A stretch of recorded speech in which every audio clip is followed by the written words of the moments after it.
Do we really need another video talking about how we get out of the 4-bar loop? Well, maybe not. So if you see on my screen here, I mean it's blurred. This is not a 4-bar loop, this is just a 3-minute track.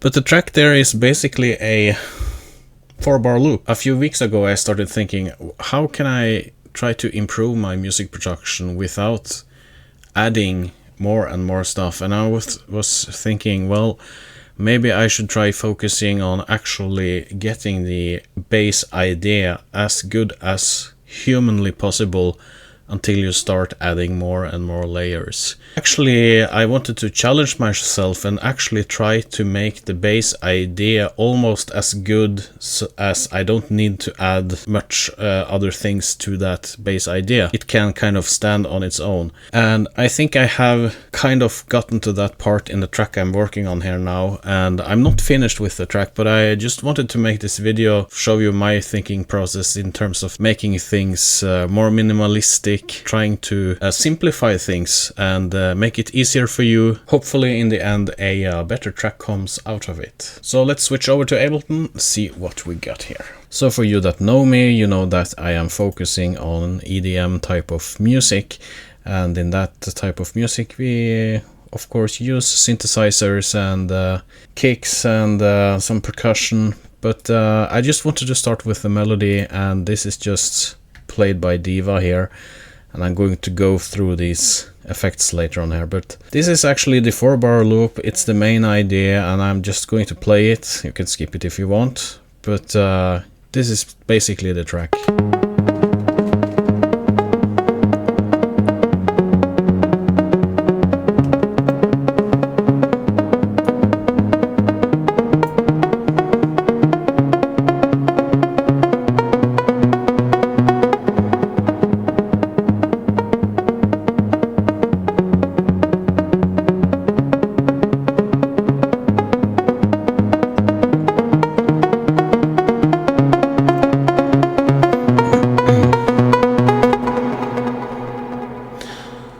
So that's the basic idea of the melody, and then I just loop it over here, and on the end here it ends on 3 minutes and 20 seconds, and it just changes throughout time. It's the same 4-bar loop in the entire track here. So in the next part here I change up the melody a little bit.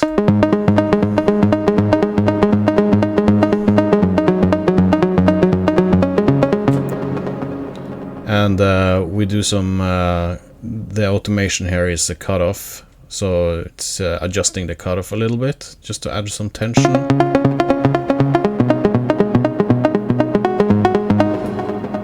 Then we have kind of a bridge over here.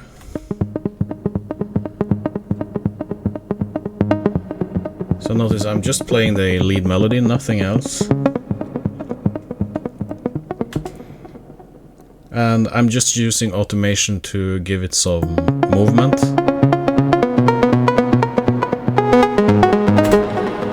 And we are still just talking about the main melody here. So I started with this main melody, and I started trying different automations and see what worked.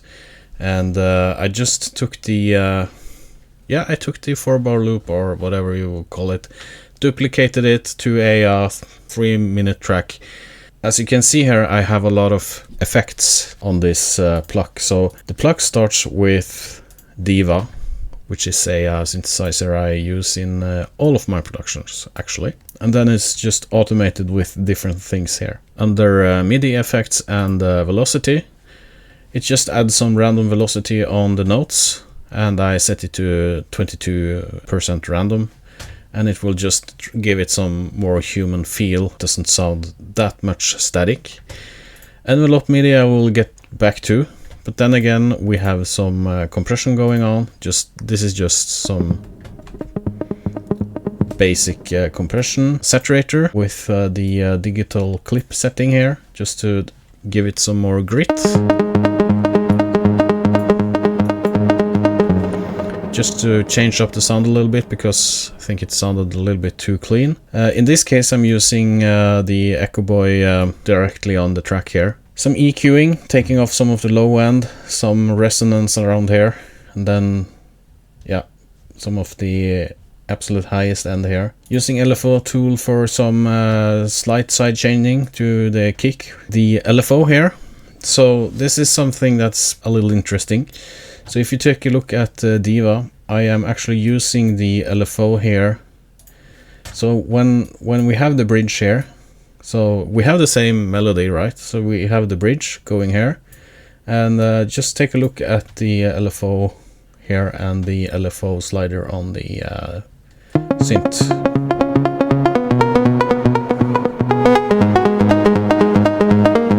Or attack slider.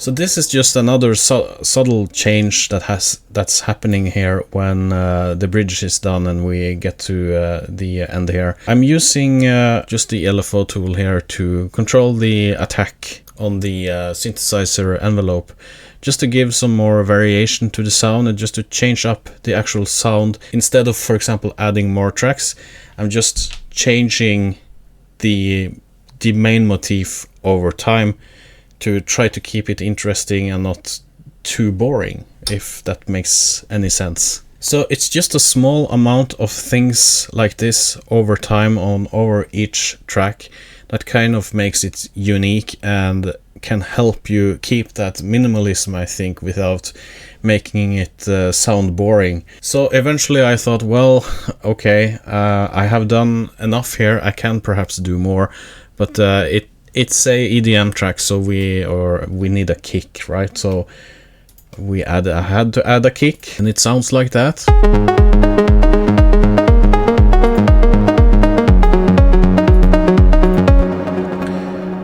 And then we need some bass.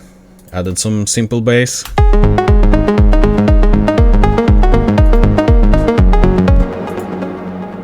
Again, it's being played by Diva. The bass here doesn't have that much automation on it because it's bass, it should be constant. So yeah, simple bass.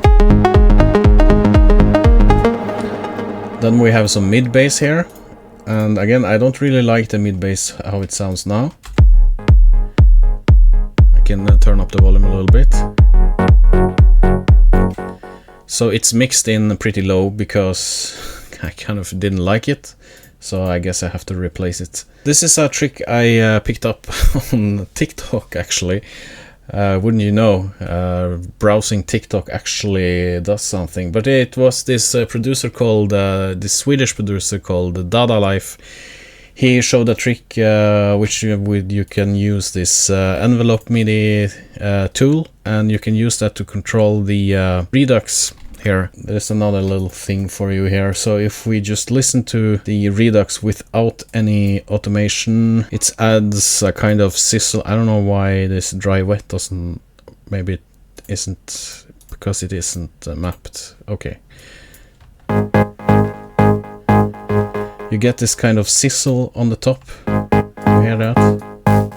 Yeah, over there. But you don't want that sizzle all the time, you just want it when the notes are hitting. So you are mapping the envelope MIDI here to the dry wet knob. And it just hits when you are playing the notes here. And you can adjust. So you get some little noise there in the high end. It's just some small tricks you can do to make it sound fuller, and I'm doing actually the same here on the pluck. Using the Redux plugin here. But it's just a small amount. It doesn't really, you don't really hear it. It gives it a little more bigger sound if you want. And another thing I'm actually doing in Ableton is I'm also using the groove pool.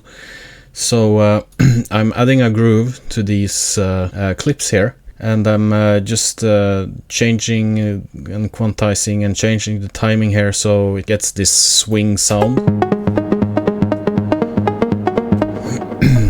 So this is just done by using the groove pool in Ableton. Again, dragging the groove to the clip here, and then changing the settings here in Ableton. Again, it's just small things adding up. I think that's actually all for the pluck track here. But then you get to a point where, okay, so you have the main idea laid down, kind of have duplicated it for a while here, and yeah, okay, it sounds okay. Probably not going to use this bass, maybe change it. Then you get into this, okay, what do you do now? What kind of vibe do you want? Do you want to add something more? And this is where you want to be careful. If we can pretend that the kick, sub bass and mid bass here is actually just 2 tracks. Okay, so the kick is 1 track, obviously, but the sub bass and the mid bass, you kind of want them playing together, layered together. I don't think I'm there with this quite yet. So I wanted to add something else to this main motif, and I didn't want it. I wanted to be a kind of a key piano melody, and I found this patch in Diva, which sounded pretty good in my opinion.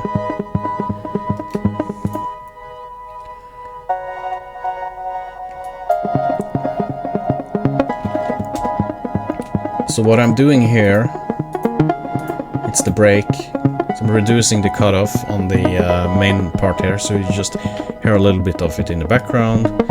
And I'm just using this main kind of, it's not piano, but it's kind of sounds like piano part, just to give it some change.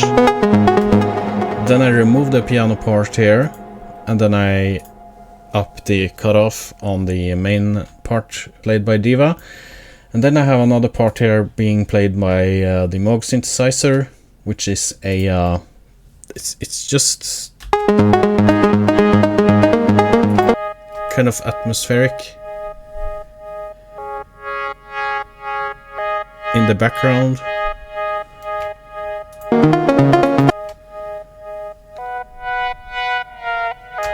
And you can have a little pitch bend, I mean, on the end there, just to give it some interesting things. And I guess then you have the idea here.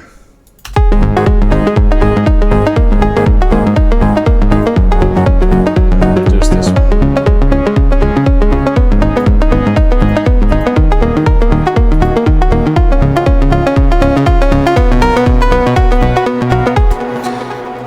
And obviously I'm going to have a clap, I'm going to have some percussion and some other things there, but I'm not going to overdo that. Actually, I have added in some percussion here, but I am not sure if I was that happy with it, but because I think it sounded a little bit out of place. But if we just have the kick and the keys here and the toms,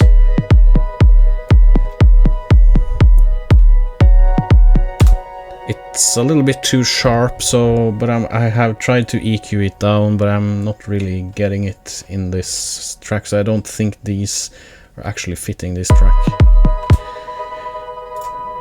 I'm just going to remove them and just try to add it with something else. So I think that if I didn't have any percussion, if I didn't have any hats, any claps or anything like that, it could kind of stand on its own.